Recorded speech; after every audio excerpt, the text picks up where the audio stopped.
Welcome to Stories for Wonderful Children. I'm Dan Wendelin, your host and storyteller. Years ago, I began recording the bedtime stories I told my children every night. Now, we would like to share those stories with you. I hope you enjoy my Stories for Wonderful Children.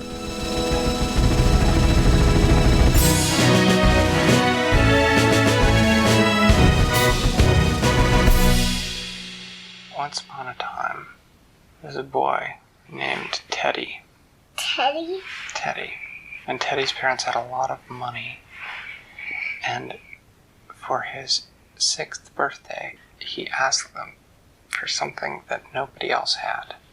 And they said, like what? And he said, I don't know, I just want something that nobody else has. And so for his birthday, when he opened it up, inside the package was a stoplight. And they had it installed on the street out in front of his house. And the stoplight had a switch so you could turn it from green to yellow to red. Well, it was sort of handy. Like when Teddy wanted to go to his friend Rob's house across the street, just flipped the switch and the stoplight turned to red. And when he got across the street, he would flip the switch back. It would turn to green so cars could go by again. How did he was it on the... It was on the pole. Oh. And... Too, since when he got across the street? Yeah, there was a pole on each side. And there was a cable between the two poles, and the stoplight hung from the cable. But how did he get was there like a switch that was green, yellow, and red? Tell which one? Right, it was, if it was down, then it was green. If it was in the middle position, it was yellow, and if you flipped it all the way up, then it was red. And sometimes when his little sister wanted to have a lemonade stand, she would set her lemonade stand out in front of, next to the stoplight, and Teddy would turn the light red periodically so that people would have to stop their cars. And sometimes when they had to stop their cars, they decided to get lemonade while they were waiting. Well, so he got like half the money because he flipped the switch on the stoplight to help her get... They cooperated, exactly. Okay. Well, his favorite thing to do with the stoplight, though, was when his friends would all come over on their bikes, and they would have races. His street was not real busy, so they could race as long as they were careful and watched out for cars. And he would be the starter. They would all line up behind the stoplight, and he would say, get ready. On your marks. Get set. And when he said get set, he'd switch it to yellow. And then he'd say, go! And he'd switch the stoplight to green. And they would all go.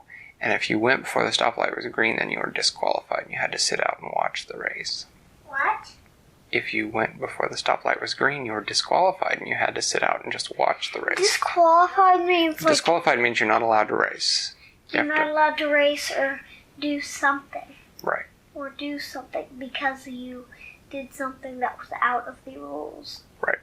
And the other thing that Teddy liked to do with his stoplight was that sometimes he would have his parents give him some different colored light bulbs, and he'd turn the light bulbs in the light like purple and gold and blue.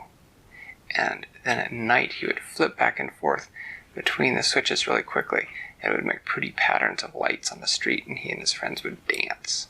They again had to be really careful about cars when they did that. Well, one day Teddy had turned the light red, and he was getting ready to cross the street when a car came screeching down the neighborhood, and they did not stop. They just ran right through his stoplight, and Teddy yelled, "Hey!"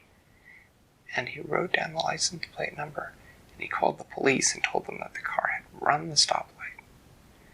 And the police thanked him for the information. But the next day the car came back and did the exact same thing. So Teddy decided that he had to find a way to make the car stop. So he tried to think of things. And he finally decided that what he was going to do was he got all his friends, and they all got marbles. And the next day when the car came, he turned the light red, and the car didn't stop, and his friends, and he all threw their marbles out in the street. And when the car tried to go over the marbles, it slipped and slid, and no matter how fast it spun the tires, it just made the marbles spin underneath it, and so it couldn't go. And then the kids went up and knocked on the windows, and a man rolled down the windows, and Teddy said, "Excuse me, but the light is red." And the man said, "What?" And then he looked up and he said, "Oh my goodness, I didn't even notice that light. All right, thanks." And then he drove off very slowly. And Teddy and his friends all collected their marbles. And from then on, that car stopped whenever it came to the red light. And the next year, it was his little sister's 5th birthday, and she said that for her birthday, she wanted the stoplight.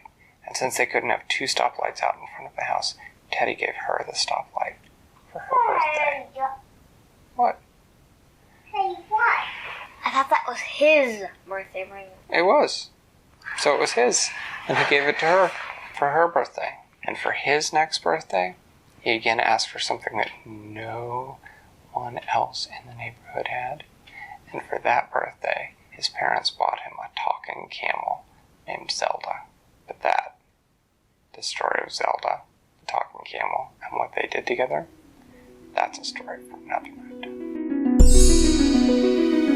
Thanks for listening to Stories for Wonderful Children.